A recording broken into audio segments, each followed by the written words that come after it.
नमस्कार दोस्तों। आज जो हम अध्याय करने जा रहे हैं उसका नाम है मानव नेत्र तथा रंग बिरंगी संसार। आज हम इसका दूसरा भाग करेंगे। तो चलिए जानते हैं कि इस भाग में हम क्या जानने वाले हैं। इस भाग में हम बात करेंगे दृष्टि दोष के बारे में कि आखिर ये कितनी तरह की होती हैं और इन्हें कैसे ठीक किया जाता है, और हम ये भी जानेंगे कि हमें कैसे पता लगाना है कि कितनी क्षमता का लेंस इस्तेमाल होगा। अब इसे जानने के लिए आपको कुल 5 चीजों के बारे में जानना है। पहला तो है बिंब, कि आखिर जो वस्तु है वो कहाँ पर रखी हुई है। दूसरा हमें जानना है प्रतिबिंब के बारे में, जैसा कि हम जानते हैं कि एक बिंब का लेंस प्रतिबिंब बनाता है। तीसरा हमें जानना है दृष्टि पटल के बारे में, यानी कि वो जगह जहां पर प्रतिबिंब को बनना है। और चौथी चीज जो हमें जाननी है वो है पक्षमाभी पेशियां। और पांचवा चीज तो है हमारा लेंस। ठीक है, तो इन 5 चीजों के बारे में ही हम बात करेंगे आज की पूरी वीडियो में। शुरुआत करते हैं समझते हुए कि आखिर जो हमारा लेंस है वो चीजों को दृष्टि पटल पे कैसे बनाता है, यानी कि जितने भी बिंब होते हैं वो सारे दृष्टि पटल पर ही अपना प्रतिबिंब कैसे बना पाते हैं। शुरुआत करते हैं हमारे दृष्टि पटल से। तो ये हमारा दृष्टि पटल है और इसके आगे क्या लगा होगा, हमारी आंखों का लेंस। अब यहाँ पर हम बना लेते हैं पक्षमाभी पेशियां। लेंस के दोनों ओर पक्षमाभी पेशियां होती हैं और यहाँ पर ये हमारी लाइन बन गई मुख्य अक्ष। और मान लीजिए कि कोई वस्तु रखी हुई है और ये दूर पे रखी हुई है। तो यहाँ पर मान लीजिए कि अभी क्या है, वस्तु का जो प्रतिबिंब बन रहा है वो दृष्टि पटल से थोड़ा आगे बन रहा है। अब हमें ये बात पता है कि यहाँ पर जो फोकस दूरी है उसको बढ़ाना पड़ेगा, जिससे कि जो बिंब की प्रतिबिंब बने वो दृष्टि पटल पर बने। तो इसीलिए यहाँ पर क्या होगा कि जो पक्षमाभी पेशियां हैं वो पीछे की तरफ खिंच जाएंगी। पेशियों के पीछे खिंचने से क्या होगा कि जो हमारा लेंस है वो पतला हो जाएगा और उससे उसकी फोकस दूरी बढ़ जाएगी। तो यहाँ पर कुछ इस तरह का हमारा लेंस बन जाएगा। और अब क्या होगा कि दूर की जो वस्तु है उसका जो प्रतिबिंब है वो वापस से दृष्टि पटल पर बनने लगेगा। अब मान लीजिए कि हम किसी दूर की वस्तु को देख रहे थे और देखते देखते अचानक से हमने किसी पास की वस्तु को देखना शुरू कर दिया। तो अभी क्या है, जो हमारा लेंस है वो तो अभी भी पतला है, परंतु अब हम किसी निकट की वस्तु को देख रहे हैं। तो अब हमें क्या करना है कि लेंस की फोकस दूरी को बढ़ाना है। तो यहाँ पर क्या होगा कि पहले जो वस्तु है उसका प्रतिबिंब दृष्टि पटल से पीछे बन रहा होगा, क्योंकि फोकस दूरी बहुत ज्यादा है। अब क्या होगा, जो हमारे पक्षमाभी पेशियां हैं वो वापस से शिथिल हो जाएंगे, जिससे हमारा लेंस मोटा हो जाएगा और उसकी फोकस दूरी घट जाएगी। और उससे क्या होगा कि जो हमारा प्रतिबिंब है वो वापस से दृष्टि पटल पर बनने लगेगा। परंतु जो हमारा लेंस है वो एक हद तक ही मोटा हो सकता है और इसलिए हम सिर्फ 25 सेंटीमीटर तक के पास की वस्तु को देख सकते हैं। इससे ज्यादा पास में अगर कोई वस्तु रखी जाएगी तो वो हमें धुंधली दिखेगी या फिर हमारी आंखों में उसे देखने पर दर्द होगा। तो ये जो चीज है इसे कहा जाता है समंजन क्षमता। और समंजन क्षमता के कारण ही हम दूर की, पास की और हर जगह की वस्तुओं को अच्छी तरह से देख पाते हैं। अब जब समंजन क्षमता में कोई दिक्कत आ जाती है, कई बार क्या होता है कि उम्र के कारण या फिर किसी और वजह से जो हमारा पक्षमाभी पेशियां हैं वो अच्छे से काम नहीं कर पाता और इस वजह से हमारी समंजन क्षमता खराब हो जाती है। या फिर कई बार क्या होता है कि हमारी आंखों का आकार ही बड़ा या छोटा हो जाता है। तो उससे क्या होता है कि जो हमारा दृष्टि पटल है वो आगे या फिर पीछे चला जाता है और उससे क्या होता है कि पक्षमाभी पेशियां अभी भी पुराने वाले दृष्टि पटल पर जो इमेज है या प्रतिबिंब है उसे बनाने की कोशिश कर रही है, परंतु जो दृष्टि पटल है वो आगे या पीछे हो चुका है और इस वजह से फिर से जो प्रतिबिंब होता है वो धुंधला बनता है। और यही दिक्कत है जिसकी वजह से हम चीजों को ढंग से नहीं देख पाते। अब चलिए जानते हैं कि चीजों को ठीक कैसे किया जाता है। ये तो हम जानते ही हैं कि उनके आगे एक उचित क्षमता का लेंस लगाया जाता है, परंतु हमें कैसे पता चलेगा कि कौन सा लेंस लगाना है और कितनी क्षमता का लगाना है। इसके लिए आइए एक सवाल करते हैं। तो सवाल है कि एक व्यक्ति 30 सेंटीमीटर की दूरी से परे की वस्तुओं को नहीं देख सकता। दृष्टि दोष को संशोधित करने के लिए कितनी शक्ति के लेंस का उपयोग करना चाहिए। अब यहाँ पर हमें बताया गया है कि जो व्यक्ति है वो 30 सेंटीमीटर से दूर की वस्तुओं को नहीं देख सकता। तो क्या आपको पता चल गया कि दोष कौन सा है? अगर आपका उत्तर है निकट दृष्टि दोष तो आप सही हैं, क्योंकि निकट दृष्टि दोष में हमें पास की चीजें दिखाई देती हैं परंतु दूर की चीजें दिखाई नहीं देती। अब यहाँ पर क्या बताया गया है कि हमारी जो आंखें हैं वो 30 सेंटीमीटर तक की चीजों को देख सकती हैं। अब हमें पता है कि उसके आगे एक लेंस लगाना है।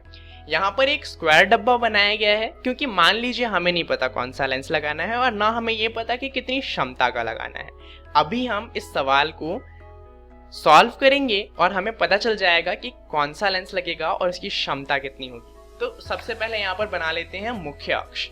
अब हमें ये पता है कि ये आंख जो है वो 30 सेंटीमीटर तक तो चीजों को देख सकती है, परंतु अगर उसके बाद कोई चीज रखी है तो उसे नहीं देख सकती।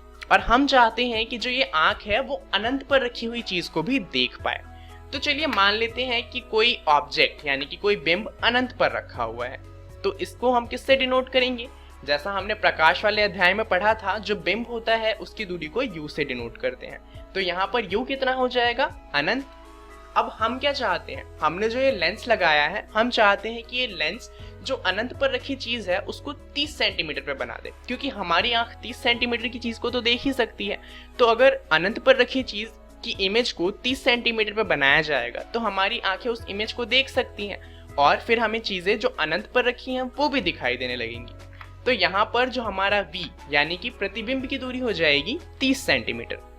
अब यहाँ पर आप देख सकते हैं कि दोनों ही चीजें यानी कि बिंब और प्रतिबिंब दोनों ही लेंस के पीछे की तरफ बना हुआ है, तो इसलिए दोनों की वैल्यू माइनस में आएगी। तो u हो जाएगा हमारा माइनस अनंत या फिर माइनस इन्फिनिटी, और जो हमारा प्रतिबिंब की दूरी होगी वो हो जाएगी -30 सेंटीमीटर। अब आपने एक चीज पढ़ी थी लेंस सूत्र, जो था 1/v माइनस 1/u बराबर में 1/f। यहाँ पर आपको v तो पता है और आपको u भी पता है, तो इससे आपको f भी पता चल जाएगा। तो चलिए यहाँ पर लेंस सूत्र लगाइए और जल्दी से निकालिए कि f कितना होगा और उसके बाद वीडियो को कंटिन्यू कीजिए। तो आपने उत्तर निकाल लिया होगा। चलिए देखते हैं कि आपका उत्तर सही है या फिर नहीं। यहाँ पर b हो जाएगा -30 और इन्फिनिटी को 1/∞ तो 0 ही लेते हैं, तो इसकी तो कोई बात ही नहीं है।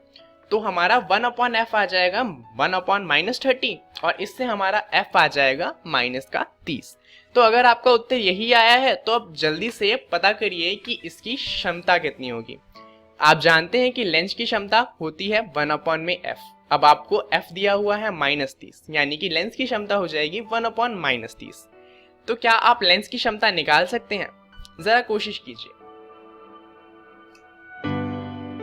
अगर आपने यहाँ पर 1 को 30 से डिवाइड किया है तो आपका उत्तर गलत है, क्योंकि हम जानते हैं कि लेंस की क्षमता के लिए जो फोकस दूरी है वो मीटर में होनी चाहिए, परंतु यहाँ पर f हमें सेंटीमीटर में दिया हुआ है और इसलिए हमें इसे पहले मीटर में बदलना पड़ेगा। अब क्योंकि 1/-30 है और हमें 30 को 100 से डिवाइड करना है, तो यहाँ पर हम सीधा 100 से गुना कर देंगे तो भी ये वैल्यू मीटर में बदल जाएगी और इससे जो हमारा लेंस की क्षमता होगा वो आ जाएगा -3.33 डायोप्टर। अब यहाँ पर हम देख सकते हैं कि क्षमता तो हमें पता चल गई और साथ में आगे एक माइनस लगा हुआ है। इसका मतलब यहाँ पर एक अवतल लेंस का इस्तेमाल होगा जिसकी पावर 3.33 डायोप्टर होनी चाहिए और उसके बाद जो इस आंख का दोष है उसे ठीक किया जा सकता है। चलिए अच्छे से समझने के लिए एक और सवाल करते हैं। सवाल है कि एक व्यक्ति 30 सेंटीमीटर की दूरी से पहले वस्तुओं को नहीं देख सकता। दृष्टि दोष को संशोधित करने के लिए कितनी शक्ति के लेंस का उपयोग करना चाहिए? अब ये सवाल तो पहले जैसा ही दिख रहा है, परंतु यहाँ पर बस एक चीज बदली है। यहाँ पर लिखा हुआ है पहले, यानी कि जो व्यक्ति है अब वो 30 सेंटीमीटर तक की चीजों को नहीं देख सकता, परंतु अनंत तक की चीजें उसके बाद उसे दिख रही हैं, यानी कि 30 सेंटीमीटर से बाद की चीजें दिख रही हैं। तो चलिए देखते हैं इसको कैसे सॉल्व करना है। यहाँ पर आपको दोष तो पता चल ही गया होगा कि यहाँ पर दीर्घ दृष्टि दोष है, क्योंकि उसे दूर की चीजें दिखाई नहीं दे रही। अब मान लीजिए ये आंख है और इसके आगे एक लेंस लगाएंगे तो ये जो दिक्कत है वो सही हो जाएगी। अब लेंस कैसा लगाना है वो पता करना है हमें। यहाँ पर हमने मुख्य अक्ष बनाया और हम जानते हैं कि इस व्यक्ति को 30 सेंटीमीटर तक कुछ नहीं दिखाई दे रहा। तो हम क्या चाहेंगे, एक तो बात है कि हमें 25 सेंटीमीटर से पहले का वैसे भी नहीं दिखता, तो हम चाहेंगे कि अगर 25 सेंटीमीटर पे कोई वस्तु रखी हुई है तो ये लेंस क्या करें, उसकी इमेज को 30 सेंटीमीटर पे बना दे। उससे क्या होगा, 30 सेंटीमीटर के बाद की चीज़ों को तो हम देख ही सकते हैं, तो हम 30 सेंटीमीटर पर अगर इमेज बनेगी तो उसे भी देख पाएंगे। तो यू हमारा हो जाएगा -25 और वी हो जाएगा -30, क्योंकि यहाँ पर भी दोनों ही चीज़ें लेंस के पीछे की तरफ रखी हुई हैं। अब यहाँ पर फिर से आपको लगाना है लेंस सूत्र, लगाइए और उत्तर निकालिए। तो आपने उत्तर निकाल लिया होगा। यहाँ पर अगर आप इसको सॉल्व करेंगे तो आपका उत्तर आएगा 1.5 मीटर। अब आपको फोकस दूरी तो नहीं चाहिए थी, आपको चाहिए था लेंस की क्षमता। तो हम यहाँ पर लेंस की क्षमता निकालेंगे। लेंस की क्षमता होती है 1/f, तो उत्तर आ जाएगा 1/1.5 मीटर, जिसको हम आगे फ्रैक्शन में निकाले तो उत्तर आ जाएगा 6.68 डायोप्टर। यहाँ पर आप देखेंगे कि लेंस की क्षमता पॉजिटिव आई है, यानी कि जो हमने लेंस इस्तेमाल किया होगा वो उत्तर लेंस होगा। तो चलिए जानते हैं इस वीडियो में हमने क्या सीखा। इस वीडियो में हमने जाना दृष्टि दोष के बारे में। अब आपको इसके बारे में घर से पढ़ के आना है, जिससे आपको ये चीज और अच्छे से समझ में आ जाए। आपको पढ़ना है मानव नेत्र तथा रंग बिरंगी संसार के अंदर दृष्टि दोष तथा उनका संशोधन। अगली वीडियो में हम कुछ चीजों के बारे में जानेंगे, जैसे कि पूर्ण आंतरिक परावर्तन, प्रकाश का विक्षेपण और प्रकाश का प्रकीर्णन। तो आप इनके बारे में भी पढ़कर आइएगा। अब इसके साथ साथ आपको एक और चीज पढ़ के आनी है, जो है एक प्रिज्म से अपवर्तन किस तरह से होता है। अब प्रकाश वाले अध्याय में आपने ग्लास स्लैब से अपवर्तन पढ़ा था, प्रिज्म से अपवर्तन भी कुछ उसी तरह का है, तो आपको वो चीज समझ आ जाएगी। तो अगली क्लास में आप वो पढ़ कर आइएगा। इस वीडियो के लिए इतना ही, धन्यवाद।